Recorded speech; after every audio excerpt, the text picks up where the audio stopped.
আমাকে কেউ যদি খাবার কিনা দেয় আমার অনেক ভালো লাগে। এমনি না কে তাকে খেতে পাইলে কে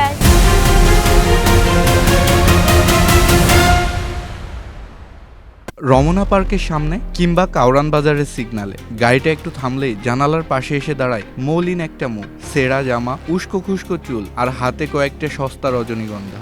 আপনি কি করেন? চট করে গাড়ির গ্লাসটা তুলে দেন কিংবা বিরক্ত হয়ে বলেন, ধুর, জ্যামের মধ্যে মেজাজটাই খারাপ করে দিল।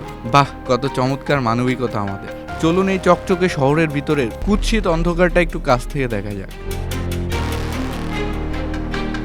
যে বয়সে একটা বাচ্চার কাঁধে স্কুল ব্যাগ থাকার কথা, সেই বয়সে তার পিঠে চেপে বসেছে এক মস্ত বড় প্লাস্টিকের বস্তা। টোকাই, পথশিশু, স্টেট চাইল্ড, কতই না নাম দিয়েছি আমরা তাদের। কিন্তু এদের আসল পরিচয় কি জানেন? এরা এই সমাজের তৈরি করা এক একটা জীবন্ত ডাস্টবিন। আব্বু মারা গেছে তো এবার তুই জাগা নানু রাইতে আমায় বার করেছে রাস্তার মধ্যে।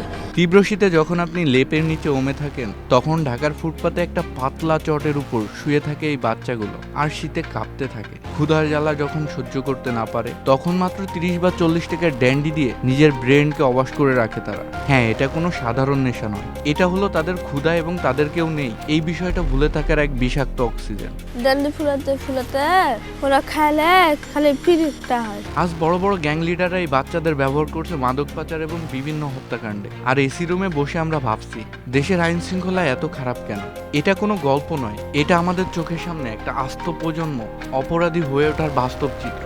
যখন হাটটা চালু হয়ে যায় এরপরে বড় বড় গ্যাং ধরি, অনেকের আছে যে টাকা দিলে মার্ডারও করে। যদি আমরা এই বাচ্চার মধ্যে একটা অসহায় বাচ্চারও শিক্ষার দায়িত্ব নিতাম, তাকে একটু সহানুভূতি দেখাতাম, তাহলে হয়তো ফুটপাত থেকে একটা অপরাধী তৈরি হওয়ার বদলে একটা সুস্থ নাগরিক তৈরি হতো। আসুন আমরা এই অসহায় মানুষগুলোর প্রতি সহানুভূতির হাত বাড়িয়ে দেই এবং তাদেরকেও সুস্থ নাগরিক হয়ে বাঁচার অধিকারটুকু দেই।